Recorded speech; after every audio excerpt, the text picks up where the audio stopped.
Bonjour et bienvenue sur iOS Assert, votre podcast quotidien sur l'actualité cyber du dimanche 5 janvier 2025, épisode 148.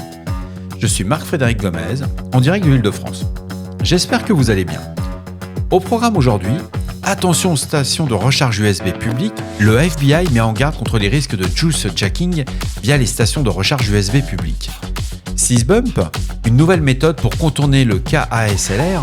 Des chercheurs ont révélé une faille dans le kernel Address Space Legion Randomization, ce qu'on appelle le KASLR, rendant les noyaux des systèmes modernes vulnérables.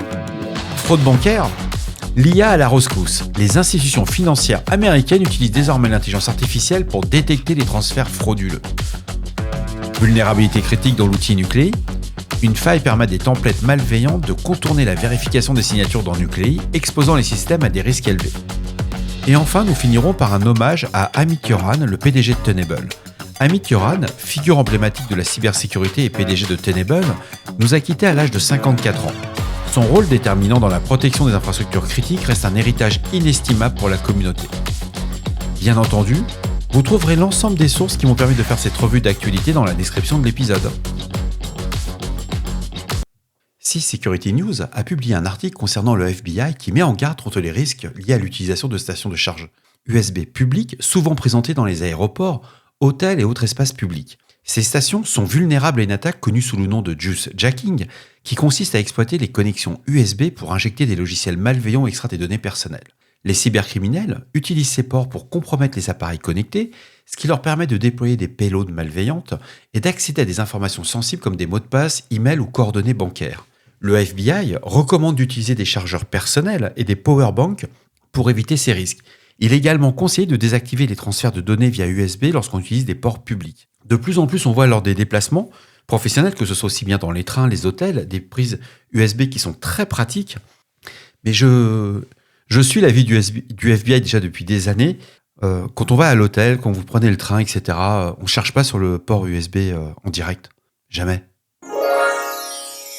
Un groupe de chercheurs en cybersécurité a récemment révélé une méthode innovante pour contourner le kernel Address Space Layout Randomization, le KASLR, une technique clé de protection des noyaux des systèmes modernes. Baptisée SysBump, cette attaque repose sur l'exploitation d'une faille dans la gestion des interruptions matérielles pour accéder aux emplacements de mémoire protégés.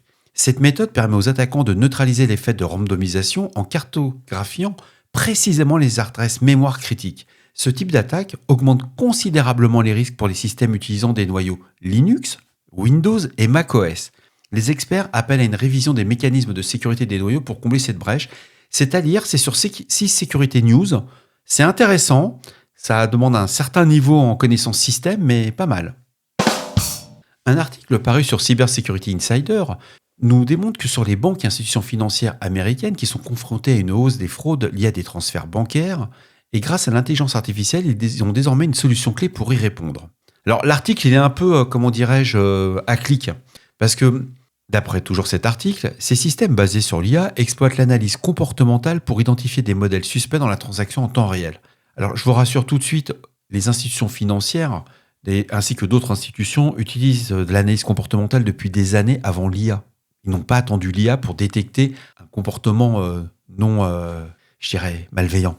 Donc, les systèmes en IA, qui sont une véritable avancée technologique, peuvent détecter des anomalies comme des écarts dans leurs heures habituelles de transfert ou des changements dans les montants envoyés. Toutefois, les cybercriminels adaptent également leurs tactiques, utilisant des scripts sophistiqués pour imiter les comportements légitimes.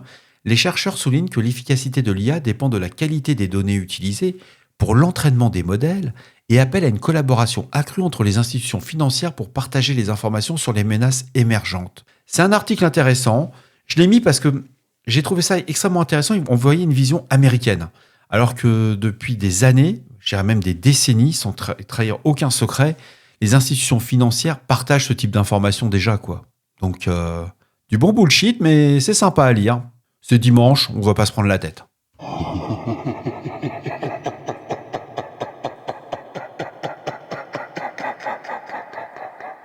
On apprend une vulnérabilité dans l'outil de sécurité Nuclei qui permet à des templates malveillantes de contourner la vérification des signatures, exposant les systèmes à des risques accrus.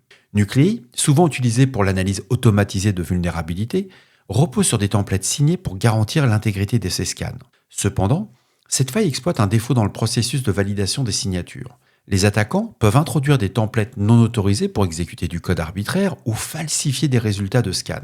Bien que la communauté open source ait rapidement réagi avec un correctif, cette faille souligne l'importance de sécuriser les chaînes de dépendance et de vérifier systématiquement les mises à jour logicielles. Les experts en cybersécurité recommandent une vigilance accrue concernant les outils automatisés pour éviter leur exploitation par des tiers malveillants. L'article est intéressant, je vous le recommande, il est à lire.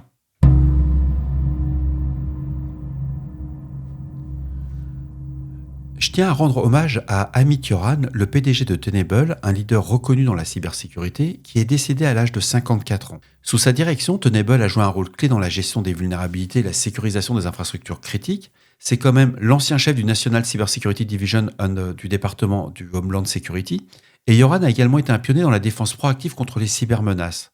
Sa vision a permis à Tenable de devenir une référence dans l'écosystème de la cybersécurité, notamment avec des solutions comme Nessus et des contributions majeures à la protection des entreprises contre des menaces sophistiquées.